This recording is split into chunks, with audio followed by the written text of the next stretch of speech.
आज हम बात करने वाले हैं एक ऐसी एंशिएंट डिस्कवरी के बारे में जिसने भारत को एक नई पहचान दी और दुनिया को बता दिया कि भारत सिर्फ एक कॉलोनियल पास नहीं बल्कि एक महान सभ्यता का घर है। तो चलिए शुरू करते हैं।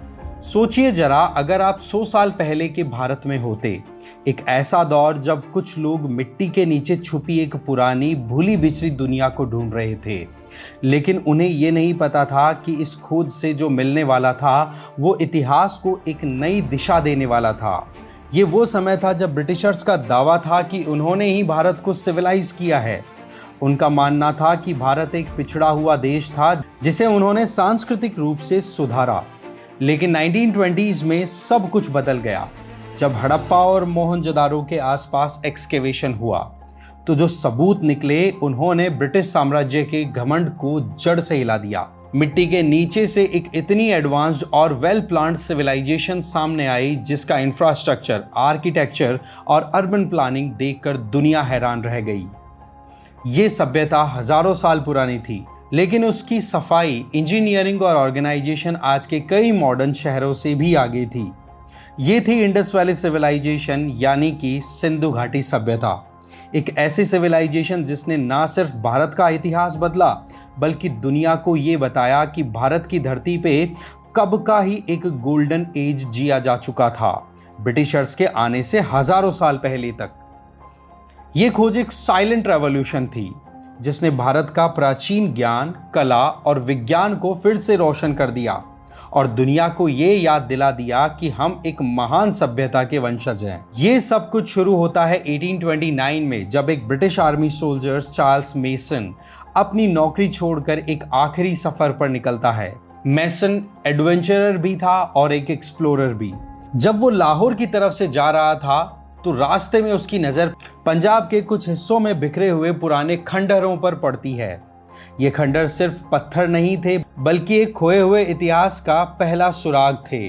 चार्ल्स ने इन जगहों का डिटेल्ड जिक्र अपनी किताब अराइवल एट हड़प्पा में किया और यही बना पहला डॉक्यूमेंटेड लिंक उस महान सभ्यता से जिसके बारे में तब तक पूरी दुनिया अनजान थी। ये एक क्वाइट बिगिनिंग थी, लेकिन इसी से शुरू हुआ था एक ऐसा राज जो आगे चलकर भारत की प्राचीन महानता का सबसे बड़ा प्रमाण बनने वाला था। इसके बाद 1831 में एक और British traveller sir Alexander Bernays यहाँ आया और उन्होंने भी इन पुराने अवशेषों को नोटिस किया। फिर 1853 में आए सर अलेक्जेंडर कनिंघम, जिन्होंने इस जगह का और गहराई से अध्ययन किया। 1856 में कनिंघम ने यहाँ से कुछ पुराने कॉइन्स कलेक्ट किए, जो एक और स्ट्रॉन्ग क्लू बन गया कि यहाँ कभी एक एंशिएंट सेटलमेंट था।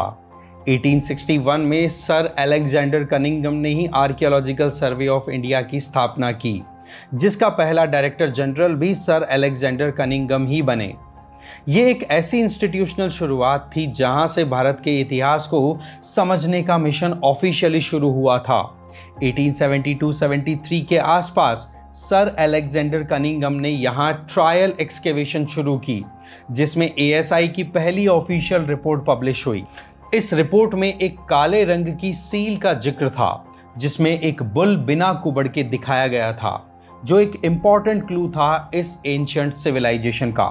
1902 में जब सर जॉन मार्शल ने आर्कियोलॉजिकल सर्वे ऑफ इंडिया के डायरेक्टर जनरल का पद संभाला, तब से इस खोज को एक नया मोड़ मिला।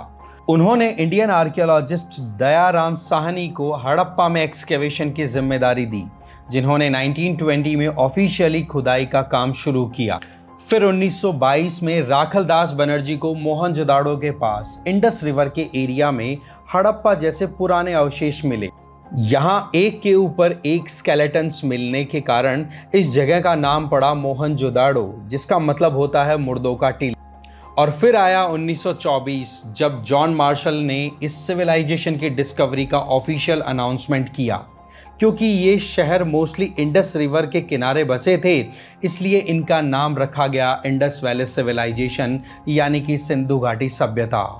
इंडस वैली सिविलाइजेशन की सबसे पहली खोज हड़प्पा में हुई थी, इसलिए इसे हड़प्पन सिविलाइजेशन के नाम से भी जाना जाता है। जब हड़प्पा और मोहनजोदाड़ो के रिमेन्स सामने आए तो सब हैरान रह गए। ये कोई आम बस्तियां नहीं थी, ये थी प्रॉपरली डिजाइन्ड सिटीज जहां सीधी well laid roads, multi room buildings, advance drainage system, हर घर में अलग से बाथरूम, ये सब मिले।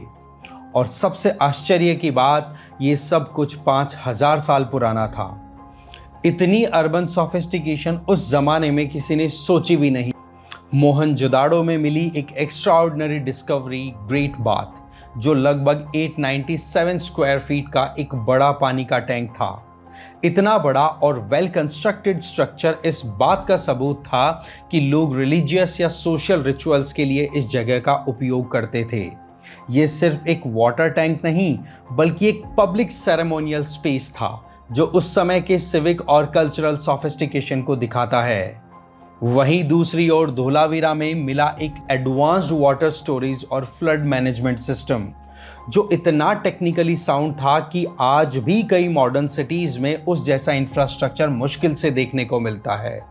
ये सब दिखाता है कि इंडस वैली सिविलाइजेशन एक सिर्फ एंशिएंट सोसाइटी नहीं थी, बल्कि ये थी इंजीनियरिंग और अर्बन प्लानिंग का एक चमत्कार। इन सब में सबसे फैसिनेटिंग बात ये थी कि इस एंशिएंट सिविलाइजेशन में ना तो कोई किंग का प्रूफ मिला और ना ही कोई मिलिट्री का एविडेंस।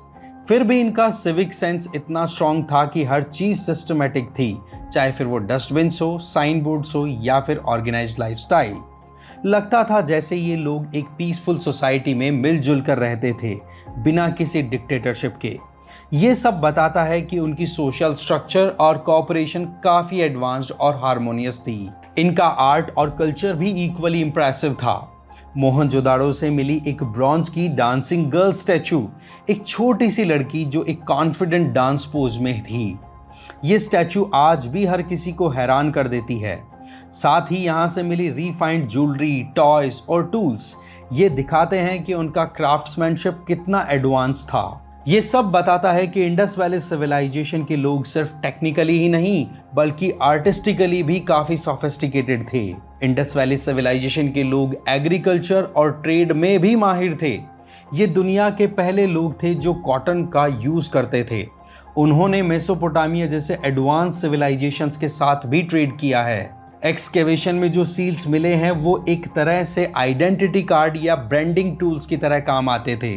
हर सील पर कुछ स्पेसिफिक सिंबल्स या एनिमल मोटिव्स बने होते थे, जो उनकी आइडेंटिटी और ट्रेडिंग नेटवर्क्स को रिप्रेजेंट करती थी। और अब बात करते हैं सबसे मिस्टीरियस एस्पेक्ट की, दैट इज इंडस स्क्रिप्ट।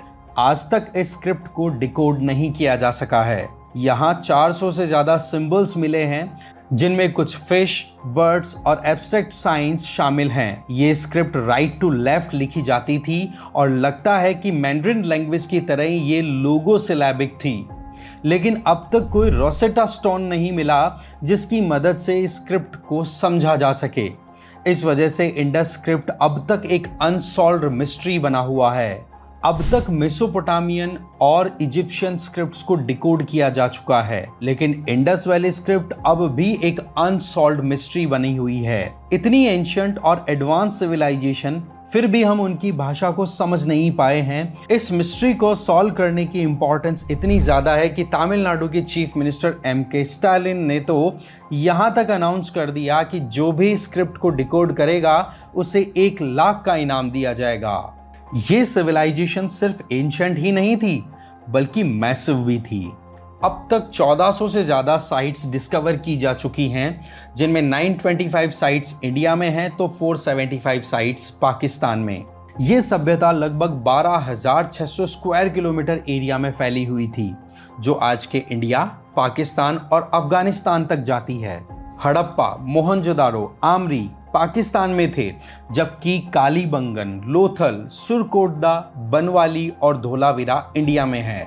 इस सभ्यता को 3 फेजेस में डिवाइड किया गया है। फर्स्ट, अर्ली हड़प्पन फेज, जो लगभग 3300 BCE में था। फिर आया मैच्योर हड़प्पन फेज, जिसका टाइम पीरियड 2600 से 1900 BCE तक माना जाता है, और साथ ही इस फेज को इंडस वैली सिविलाइजेशन का गोल्डन एरा भी माना जाता है। इसके बाद है लेट हड़प्पन फेज, जिसका टाइम पीरियड 1300 BCE तक माना जाता है। इस सिविलाइजेशन की सिटीज का स्ट्रक्चर भी काफी इंटरेस्टिंग था। यहाँ के सिटीज के 2 पार्ट होते थे। पहला लोअर टाउन जहां आम लोग रहते थे और दूसरा अपर टाउन जहां एलीट या एडमिनिस्ट्रेटिव बिल्डिंग्स हुआ करती थी। इंडस वैली सिविलाइजेशन के लोग नेचर वर्शिप में गहरा विश्वास रखते थे।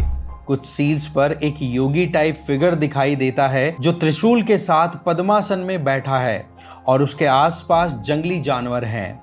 कई एक्सपर्ट्स इसे लॉर्ड शिवा का प्राचीन रूप या पशुपति का अवतार मानते हैं। इसके अलावा ट्री वर्शिप, स्नेक वर्शिप और मदर गॉडेस वर्शिप के भी आर्कियोलॉजिकल सबूत मिले हैं, जो दिखाता है कि उनका धर्म प्रकृति के बहुत करीब था। पर सबसे बड़ा सवाल ये है कि इतनी एडवांस्ड और पीसफुल सिविलाइजेशन का अंत कैसे हुआ। 1900 बीसी के बाद धीरे धीरे सब कुछ डिक्लाइन होने लगा। ड्रेनेज सिस्टम फेल होने लगे, ग्रेट बाथ सूख गया और मेसोपोटामिया के साथ ट्रेड भी बंद हो गया। लोग बड़ी बड़ी सिटीज छोड़कर अब छोटी छोटी बस्तियों में शिफ्ट होने लगे। कई एक्सपर्ट्स का मानना है कि इस कॉलेप्स के पीछे ड्रॉट्स, अर्थक्वेक या कोई एपिडेमिक जिम्मेदार हो सकता है। कुछ लोग आर्यन इन्वेजन थ्योरी को भी एक पॉसिबल रीजन मानते हैं, लेकिन अब तक कोई डेफिनेट या कंफर्म्ड रीजन नहीं मिला। और जब तक इंडस स्क्रिप्ट का राज नहीं खुलता, तब तक सिंधु घाटी सभ्यता एक अनसॉल्व्ड मिस्ट्री बनी रहेगी। एक ऐसी पहेली जिसका जवाब अभी तक इतिहास के पास भी नहीं है। आज जब हम हड़प्पा और मोहनजोदाड़ो के बारे में पढ़ते हैं तो एक बात क्लियर होती है कि भारत की धरती ने ब्रिटिश रूल से हजारों साल पहले अपना गोल्डन इरा जी लिया था। ब्रिटिशर्स ने जिसे बैकवर्ड समझा, वो कल्चर तो उनके आने से मिलेनियम्स पहले ही हाईली इवॉल्व था। तो हमें अपनी रूट्स पे नाज करना चाहिए। हम सिर्फ एक एंशिएंट कंट्री नहीं, बल्कि एक ग्लोरियस सिविलाइजेशन के वारिस हैं। और इसी के साथ इस लेक्चर को हम यहीं ख़त्म करते हैं। तब तक के लिए जय हिंद, जय भारत।